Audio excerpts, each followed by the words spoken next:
Right, Rob, just remember, act natural. So just walk far enough away from camera so that everyone thinks that I've like just got here, even though I'm clearly not wearing a backpack. So, but don't worry, they won't notice. Everyone that watches YouTube's a bloody idiot. So in this one, I've come to the middle of some woods to meet some strangers that I met on the internet to do my first hammock camp. Whoa!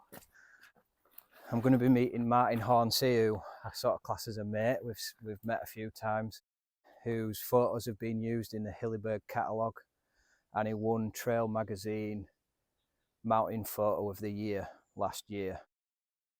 He won a really cool camera. So yeah, it's going to be my first night in a hammock. Really looking forward to it. A little bit apprehensive at the same time, but I am excited. This is a perfect setting to sort of trial run it before I do it on my own. I'm bushcrafted up to eyeballs today. If you're interested, I can show you the custom knife handle that I made. I've even got my catapult with me so we can all have a mess about with that, see who's the best shot. I can show you all their setups and probably show you how you should do it rather than how I've done it. I'm in the Nightcat hammock, and these lot have all got some like really cool gear, and I'm in sort of like the kids hammock. Anyway, let's find somewhere to put it up. I've absolutely no idea what I'm doing with a hammock. I've got a brand new underquilt as well to put on that I've never used, so see how we get on. I hope you enjoy it.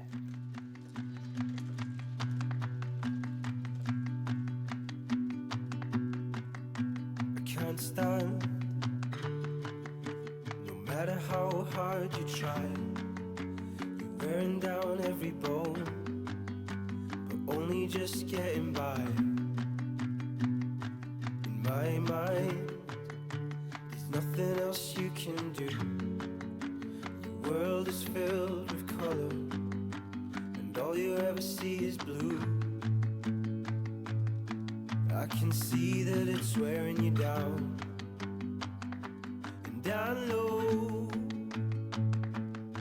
when you pick yourself off of the ground,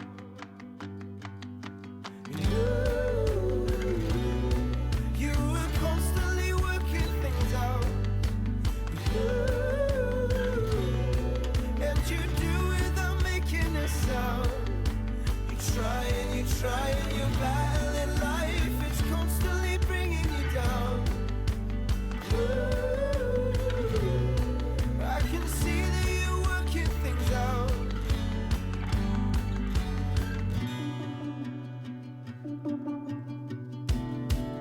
It's a fine line between seeing that you need a new start and changing everything that you are just to find your way through the dark. I can see that it's wearing you down, and I know when you pick yourself off of the ground,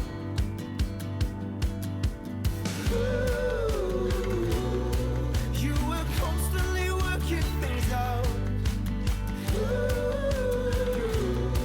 and you do without making a sound. You try and you're battling life, it's constantly bringing you down. I can see that you're working things out. All the ropes that hold you up start to fray and loosen off. You cry. Finished. Nice. Need the ropes to hold you up. Don't cry, oh, please don't cry. Oh, you were constantly working things out. Oh, and you do without making a sound. You try and you're battling life, it's constantly bringing you down.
Yeah, definitely. It's a good job we did. I wouldn't. It'd have been pitch black by the time I was finished. So I think it's going to be a bit of a chilly one tonight. So I'm hoping that this underquilt by Nightcat doesn't let me down, because I've never used it. I've literally just opened it out of the bag today. It looks alright. I'm not sure that I've got a big enough air pocket under there, but... And then the only other insulation for underneath me is this foil mat. Brought loads of warm clothes. I've got gloves and a buff, thermal leggings, big thick socks, down boots.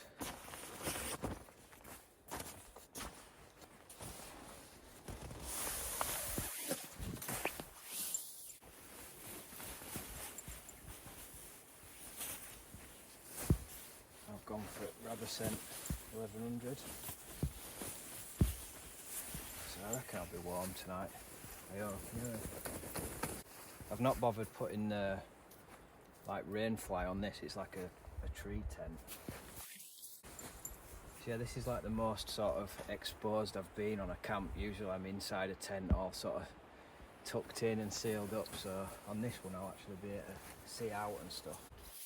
But I am looking forward to this. It's quite exciting actually, because it's something that I've never done. And I do love the woods.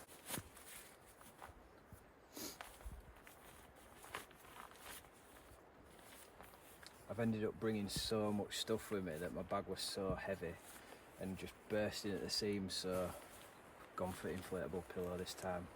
There's no room for memory foam one.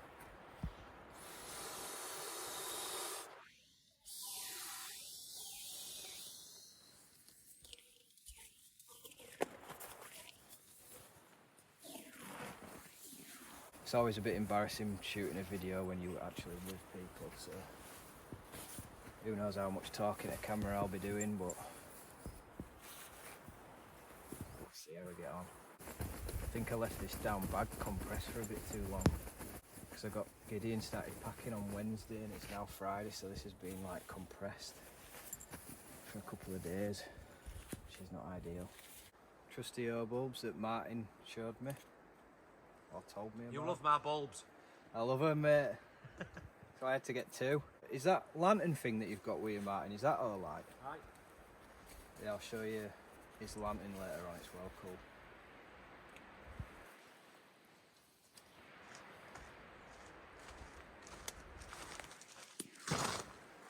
Oh, nice one, mate. Yeah, look at that. How cool's that? Looks proper old school, doesn't it? Like an oil burning lamp or something.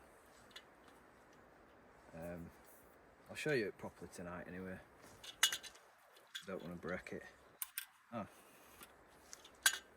That's well cool. Yeah, I'll show you that tonight. Cheers, bud.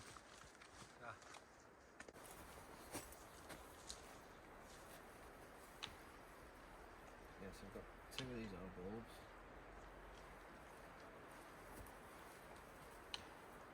In fact, might be an idea to stick one to the top, mightn't it?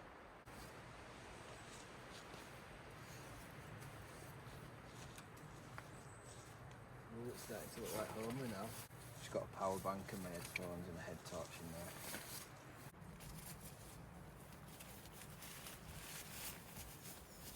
It's a decent sized pocket, that actually.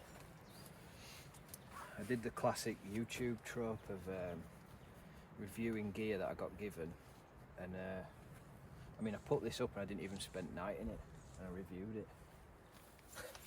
How can you do that?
Right, I'm already half cut, so I'm going to try and do a little bit of filming for you so that I've got a little bit of material to make a video out of. Because I can already tell a couple more beers and I'll be incoherent. Can't even speak already. So 3 other lads have joined us, which makes 6 of us. So what are these guys rocking with? These lot are ground dwellers tonight by the look of it. Martin Hornsey and the Danglers through there. And these lads have got a Van Gogh Tempest Pro 300 and a Wild Country Helm 3. So nice little spot this.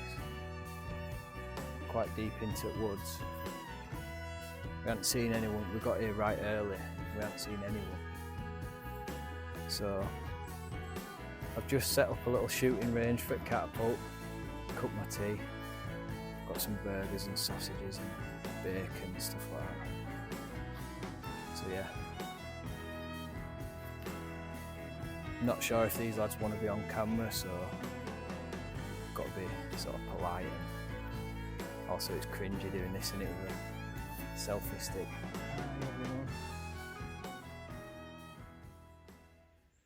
Boy after my own heart.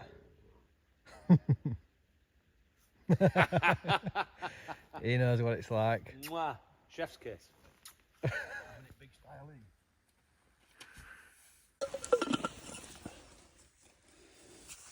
Bunnies and mash. Int woods. Rob. Yeah? Yeah. I thought you were going to throw it. I will, but not at you. Got it. Ah, my throat. Jesus.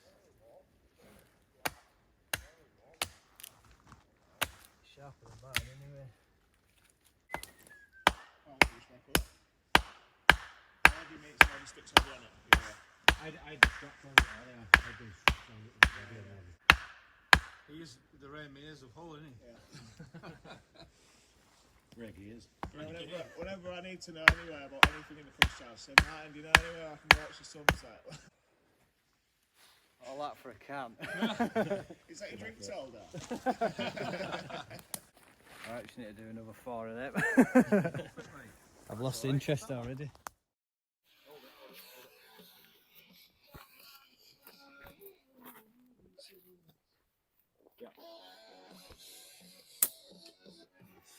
You're supposed to shoot right up from the eye. Yeah, like right up to your cheek. But just with metal ball bearings, sometimes it pings off at frame. You have to watch out for that.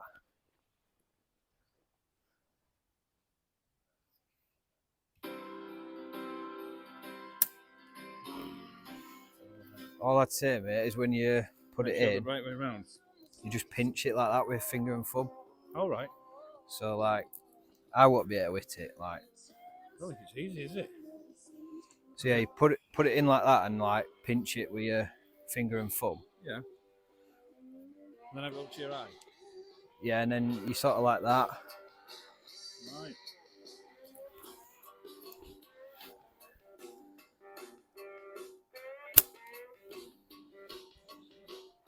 I can't see it either. Right, so I can hit that tree. Oh, hey!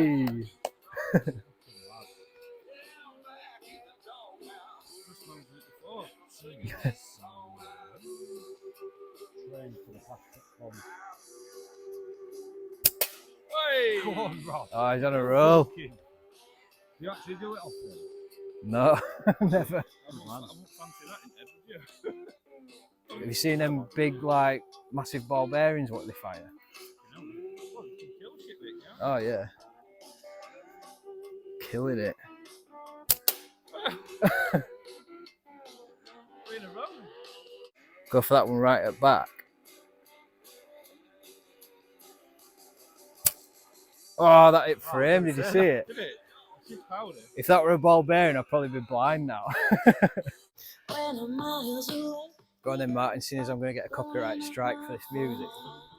Tell me about this thing. Oh no! Tangled in his web.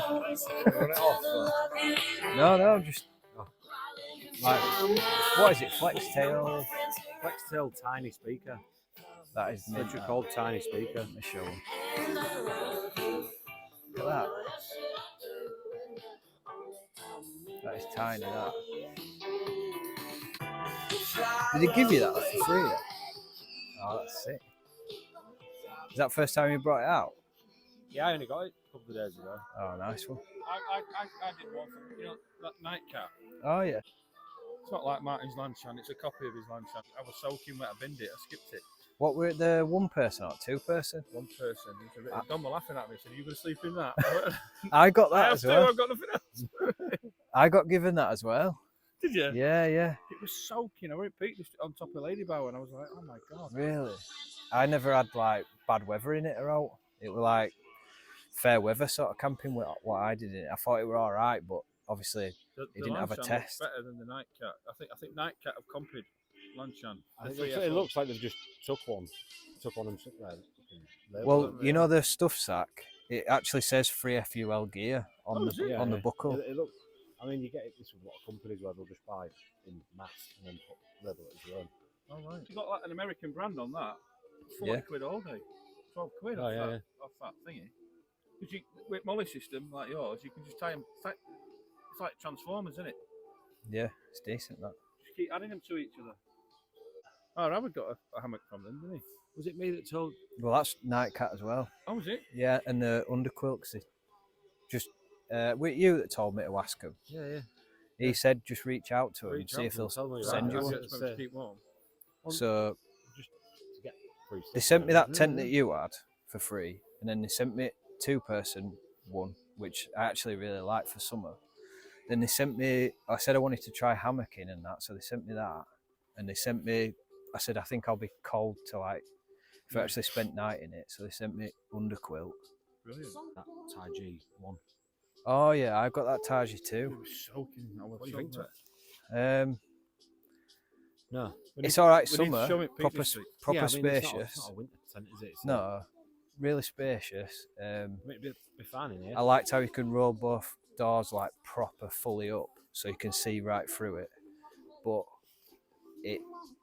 we had a bit of wind and it literally flat packed it. Really? Yeah, like just flat to ground. I've heard people saying that this should potentially be better because it's a smaller surface area.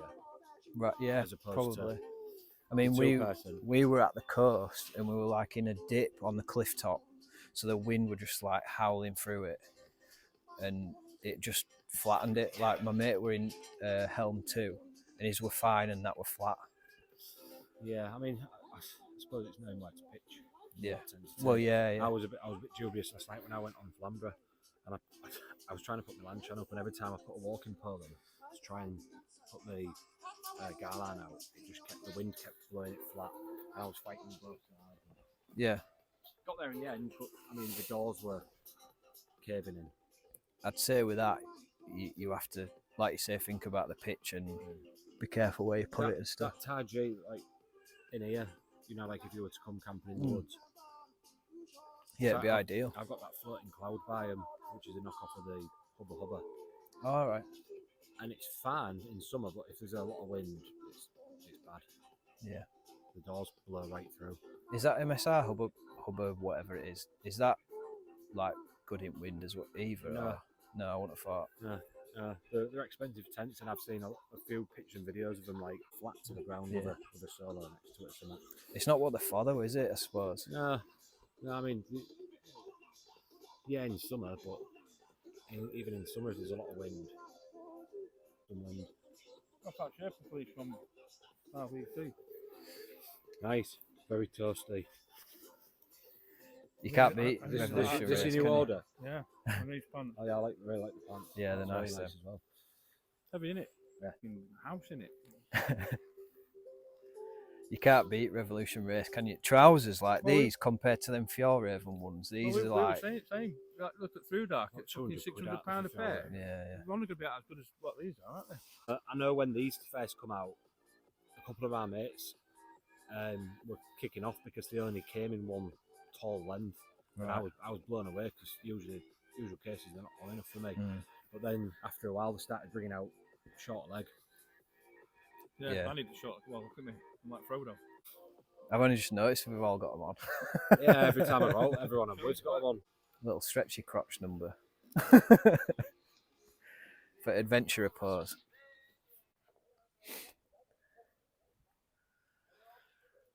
So one of the first things that I've learned about hammock camping is you've really got to be on top of your admin and knowing where everything is, because once it gets dark and you've had a few, it is really hard to keep track of all your gear. I keep putting stuff down and forgetting where I've put it and forgetting what pocket stuff's in. A bit of a communal area sort of thing going on, like all our chairs set up and stuff like that.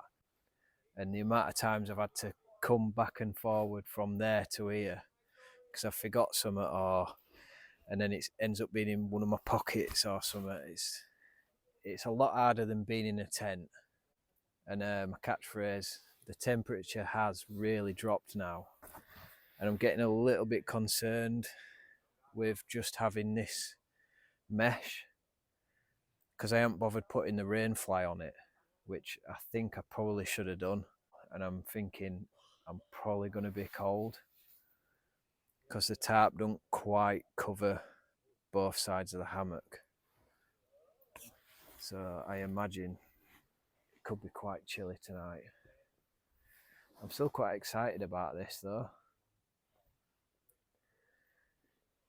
But out here, it is absolutely pitch black.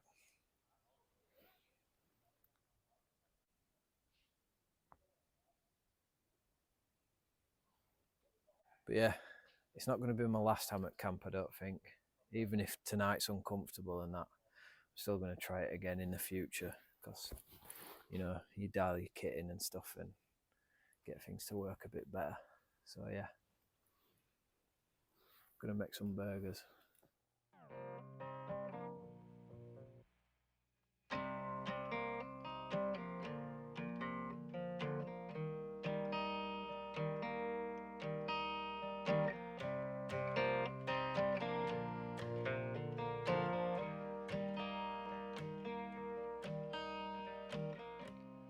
Closing up shop, closing up my store.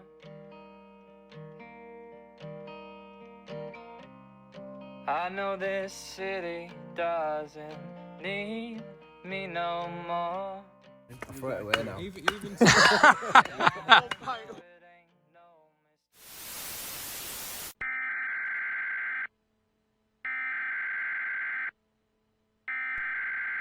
We interrupt our program to bring you this important message. So I've just been editing video and I realised that I never even showed you this. And I want to because I'm really pleased with how it turned out. So I think the only thing I actually used this for on the camp was to cut a bit of paracord, so I definitely didn't need it on me.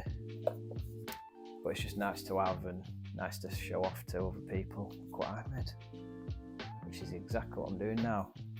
For my first attempt at making a knife handle, I'm blown away, so if I do another one, it'll be even better.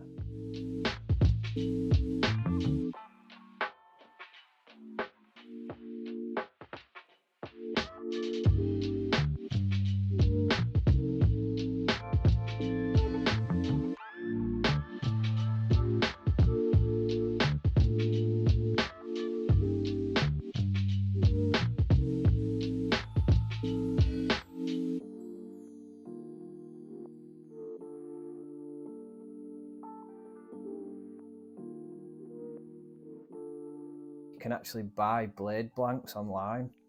I found a website called Heine. Hey Siri, how do you pronounce that? Henny Haynes. Yes, I found a blade blank on there, the Brissa Trapper 95. Stainless steel, I like the size and shape of it. I thought, yeah, that looks really good, I bet I could do this, you know. I did a bit of research on how to make knife handles. So I ordered the blade blank, G10 knife liner scales or whatever they're called, some 2-part epoxy resin, some Corby bolts, silicone knife scale molds off Amazon. And I got some blue pigment, and I also got some glow-in-the-dark pigment powder to put in it. And my thinking was it'd like light up at night and it'd just look sick. The glow-in-the-dark pigment sank to the bottom of the mold, which meant that this part of the knife doesn't glow, and it's just like a thin fluorescent line what runs all the way around the knife, which looks really cool, I think.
So when you're using epoxy resin, there's loads of different criteria that can end up making you have a rubbish final product.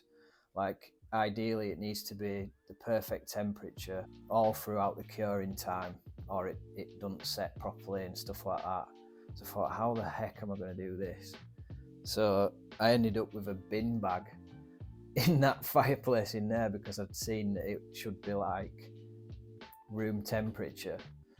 But I was terrified of getting it everywhere because it expands when it cures and stuff. I thought if that leaks out in the middle of the night, I was literally laid in bed thinking, I bet it's all over carpet. And the fumes are toxic, so you should really do it in a well ventilated room. Sorry, Mum and Dad. I had patio doors open for a bit, if that helps. So when that finally cured, I went out to the garage, put a G10 liner either side of the actual knife blank, and then my epoxy scales, one either side, and I just put the Corby bolts through, which fit perfectly. I did a lot of research on that to make sure they'd fit perfectly through the holes in the blank. And they stuck out right far. So then I just went to and started shaping the handle.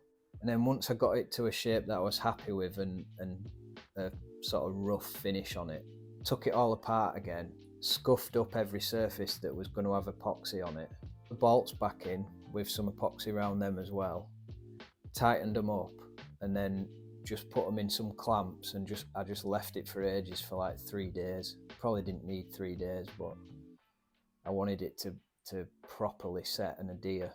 So I filed the Corby bolts down and then set to working my way up through the different grits of sandpaper right up to really, really fine. And then the last step with a tiny little buffing wheel that had fit on my Dremel and a tiny bit of buffing compound. I'll put up a load of glamour shots of it now for you. There you go. Look at that, it looks like catchphrase, doesn't it? Please take a square. The center one. 5 seconds. Here we go.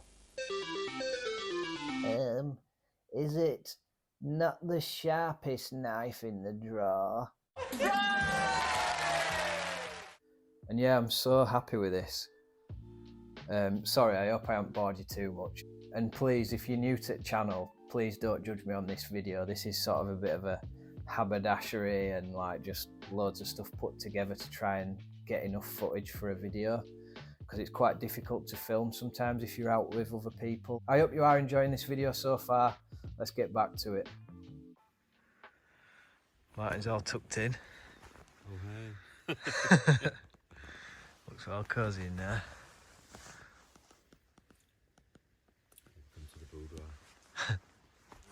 to be a lot more organised when you're hammock camping.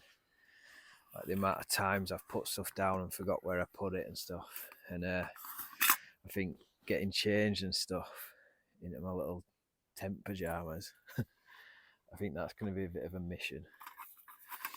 But it's pretty cold now, so I'm going to boil a bit of water and put it in my Nalgene. Not straight into my Nalgene, I don't want to melt it, but so make a bit of a makeshift hot water bottle. Then I'm going to tackle the challenge of getting my TPs on. Finally getting in there. Sorry I've not done much filming, but it is what it is. I've had a good time, I think we've all enjoyed it and that, so that's all that matters.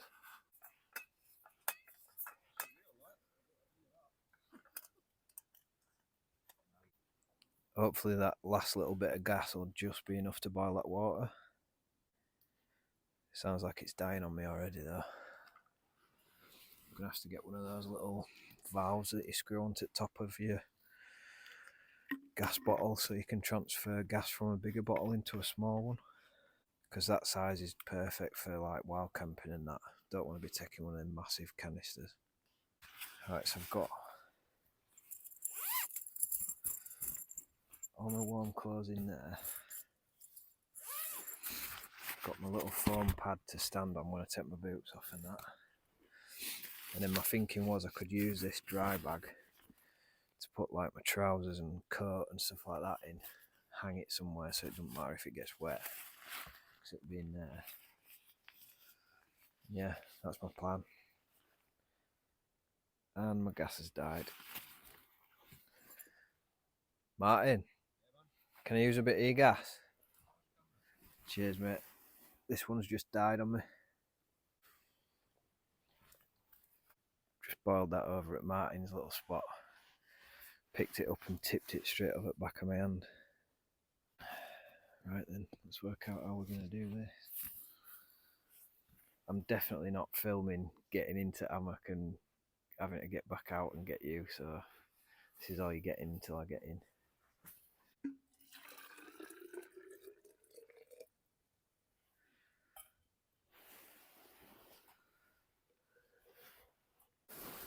So I'm in. It's well cosy this. Proper comfortable. Don't look at it, looks like I'm laid in a coffin, doesn't it? But it is really comfy. This foil mat underneath me is like sort of not really ideal, but it is keeping me nice and warm. And inside the sleeping bag I've got a Nalgene bottle full of warm water between my legs. So yeah, proper comfy. It is a bit of a chew, like organising everything in here. In my tent, I like everything right nice and neat, as you've probably seen if you watch my videos. But here you just have to sort of have everything just on top here.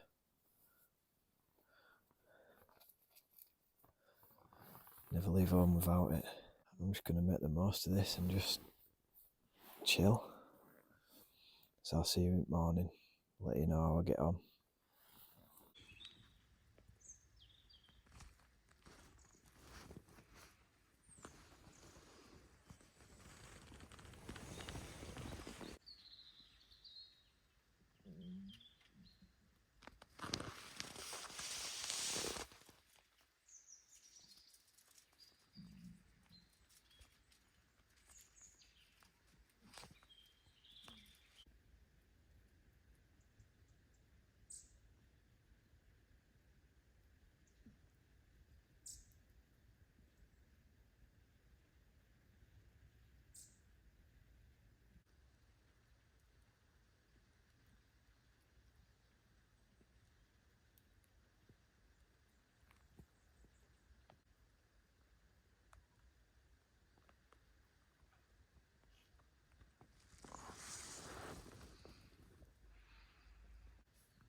Yeah. That's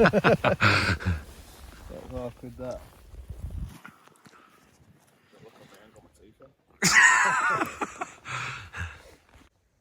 Time to get up.